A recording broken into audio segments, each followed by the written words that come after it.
Enock Kipkemboi gi Joy Kemuma joloch ng'we mag Nairobi City Marathon ng'we mane obagi e boma Nairobi kawuono Jumapil. Kipkemboi nochako ng'wech e yono makare chakruok nyaka giko ka nong'ado tol tok ringo kuom seche 2 dakika 9 gi nyiriri 33.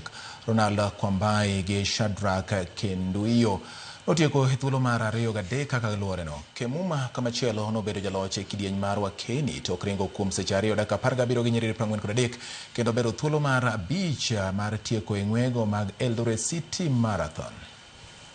For this year, most definitely Enock Kipkemboi as he comes in there to finish in under 2 hours and 10 minutes. Quite a good time.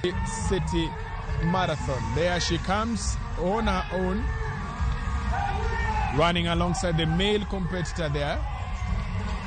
But she's coming to finish, coming to cut this. This is a very important race. The organization is really done extremely well. And of course the numbers are more than last year. We had more than 17,000 participants.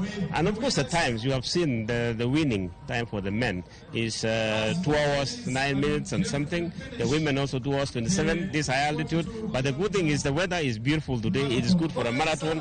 And I'm sure this is really a fantastic event. Is growing every year. We want to continue that way, and I believe next year we are going to shoot